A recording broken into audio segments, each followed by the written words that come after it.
bien, pour la simple raison que mon père étant recteur de la Grande Mosquée de Paris, et on ne peut pas avoir un papa qui s'occupe d'une institution religieuse sans s'intéresser à un monument de la connaissance théologique, éthique et morale du patrimoine religieux islamique. Et tout naturellement, le nom de Mohamed Abdallah Draz est venu comme ça dans les grands auteurs dont l'œuvre a marqué d'abord toute une génération, à la fois d'intellectuels musulmans vivant en France et de par le monde, et puis votre serviteur qui, ayant dédoublé sa formation d'apprenti scientifique en considération philosophique et théologique, j'ai été amené à lire, à mon grand regret, pas davantage et pas comme je l'aurais voulu, en tout cas la production intellectuelle de Mohamed Abdallah Draz. What would you say were his major contributions to the field of Islamic sciences? Alors sa contribution pour le champ des études islamiques et notamment en ce qui concerne les aspects de la coranologie contemporaine, ben, sa contribution est majeure. Je dis ça sans flagornerie aucune. Il fait partie de ces rares intellectuels musulmans ayant à la fois combiné la connaissance théologique dans sa version standard et classique, mais aussi dans une présentation contemporaine et moderne, au sens premier du terme, c'est-à-dire suivre son mode et se hisser aux exigences de son temps. Sa thèse de doctorat, en réalité elle est double, et surtout son œuvre duale, à la fois sur l'initiation au Coran, une sorte d'introduction à l'univers coranique, mais aussi l'éthique disséminée, ou en tout cas qui transparaît et que recèle à profusion le corpus coranique. Eh bien, l'une et l'autre de cette contribution à la connaissance du fait islamique durant tout le XXe siècle, cette contribution-là, encore une fois, est majeure. How would you say that that other thinkers in the Arab world, or even here in France, Islamic thinkers, was he often quoted, for example, in books, or I mean, how did they interpret? Or I mean, is it still living in terms of the French Islamic? Je pense que il y a dû y avoir une sorte, le mot coupure est trop grand, mais nous n'avons plus de penseurs de la même trempe que Draz ou Taha Hussein, par exemple, ou ceux-là même qui étaient héritiers des précurseurs et des pères même de la Nahda au sens premier du terme, donc au sens historique, d'un réveil, d'un renouveau, d'un sursaut, d'une résurrection, d'une renaissance. Il y en a un qui nous a quittés il n'y a pas longtemps, c'est Mohamed Harkoun, qui pouvait être inscrit en droite ligne, même si ces derniers temps, juste avant sa mort, Mohamed Harkoun commençait à parler d'une raison émergente pour sortir de ce qu'on appelle la raison religieuse. Et c'est vrai qu'en contexte islamique, nous avons été minés par cette notion d'une raison religieuse, d'une pensée magique, voire même pour certains d'un système superstitieux affilié à la religion. Ce que le professeur Draz a de tout temps voulu réfuter de par son œuvre et de par son enseignement. Ce qu'il m'a été donné de comprendre, parce que je ne relativise qu'à ma petite personne, c'est que la la présentation du fait islamique, et notamment du fait coranique, n'ont pas été au XXe siècle donnés tels que la tradition a l'habitude de nous les servir. Il les a enrobés dans une approche rationnelle pour donner de l'intelligence à la compréhension. Et en cela, il a renoué avec ce que disaient les auteurs latins, fides quærens intellectu, c'est-à-dire que la foi est toujours en quête d'intelligence. Et là aussi, et de ce point de vue, la théologie devient une intelligibilité de la foi mise à l'épreuve du temps. C'est-à-dire qu'en dehors de son étymologie ou de sa définition première qui consiste à dire eh bien, la théologie, c'est discourir sur le divin ou tenir un logos, une étude, une parole sur Dieu, eh bien, en dehors de ça, il y a aussi l'intelligibilité de la foi mise à l'épreuve du temps.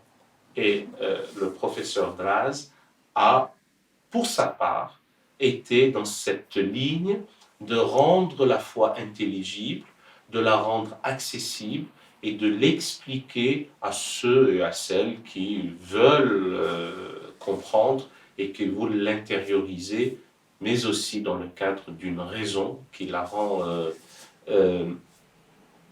j'ai envie de dire, immunisée contre tous les charlatanismes et contre tout le système de superstition.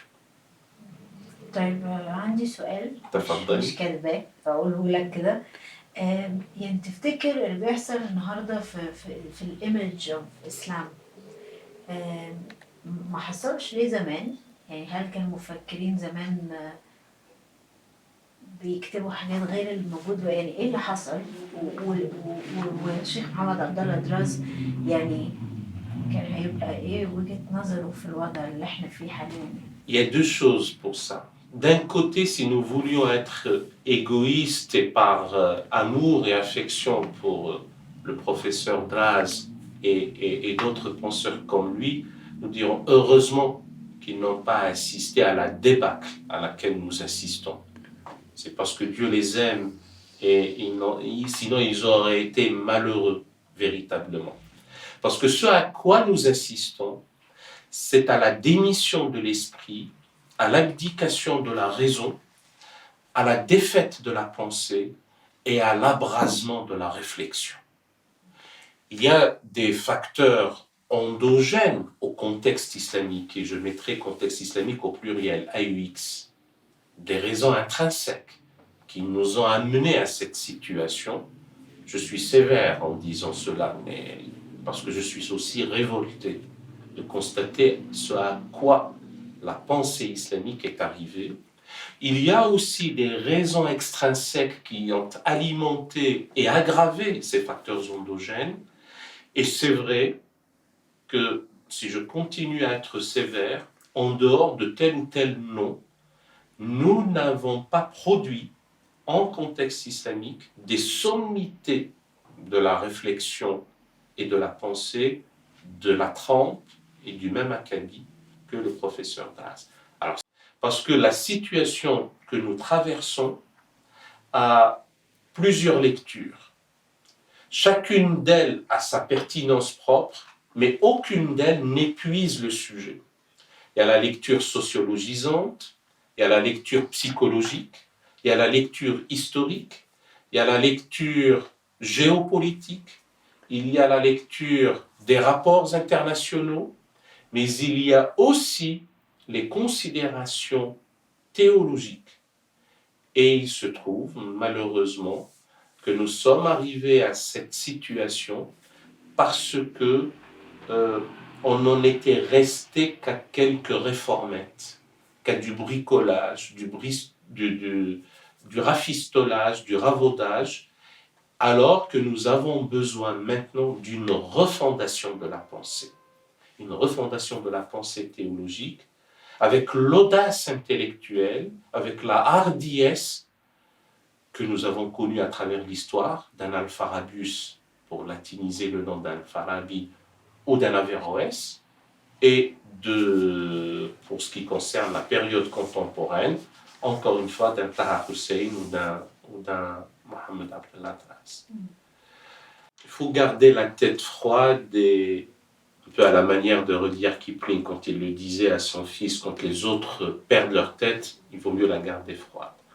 Nous pouvons déplorer qu'il n'y ait pas une sorte de résonance, d'écho, même de continuité de la pensée drazienne en contexte islamique, ou à tout le moins très peu. Comme ça, je ne voudrais pas être injuste contre ceux qui ont essayé à leur niveau de la ranimer et la raviver.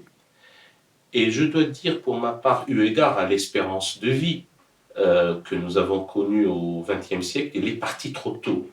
Et la communauté islamique de par le monde en avait vraiment besoin. Et c'est vrai qu'il était dans un congrès représentant à la fois l'État égyptien, mais aussi l'institution Al-Azhar, quand il rejoignait le compagnon suprême. Donc, ça rejoint ce que nous disions à propos de cette décrépitude, cette déliquescence, cette démission de l'esprit, cette abdication de la raison, cette défaite de la pensée, cet abrasement même de la réflexion. Et si nous en parlons, c'est pour dire que le nom est encore vivant, que le fond culturel est là, dans la connaissance de la psyché, j'ai envie de dire, à la fois des Égyptiens et par-delà, chez ceux qui ont une culture et une connaissance. Mais ce qui est curieux, et donc raison pour dirimer cette idée-là, c'est que l'on ne s'était pas inspiré de sa pensée maintenant, et on s'était laissé aller plutôt à d'autres errements et d'autres dévoiements, et donc il est temps d'exhumer son œuvre et de la remettre au goût du jour, bien entendu, puisque le temps a évolué, avancé, pour la réactualiser selon les exigences de notre temps. Bon, maintenant, à propos de l'orientalisme, la thèse centrale, la thèse au sens fort, je ne parle pas du grade universitaire, la thèse centrale du professeur Draz, c'était aussi de répondre aux orientalistes. Parce qu'il se trouve que l'on a connu deux types d'orientalisme. Il y a l'école savante, qui perdure jusqu'à présent. Le programme Corpus Coranicum de l'Académie de Berlin y participe. L'école pratique des hautes études, la fameuse 5e section à Paris, affiliée donc à la Sorbonne, y participe à sa manière. Mais il y a aussi, malheureusement à côté, un orientalisme mis au service de l'œuvre coloniale, avec beaucoup d'allégations mensongères sur les différentes écoles de la théologie islamique, etc. Et on a exhumé ou mis en avant qu'une seule, celle du fatum mahométanum qui faisait horreur à Leibniz en 100 ans, et puis un peu à la manière d'Ernest Renan ou d'autres qui n'ont vu de la richesse de la tradition religieuse islamique que le côté ou l'aspect du fatalisme, du manque de rigueur intellectuelle, ou encore la non, pardon pour le terme, utilisation de la raison dans l'approche des textes et des connaissances du patrimoine religieux.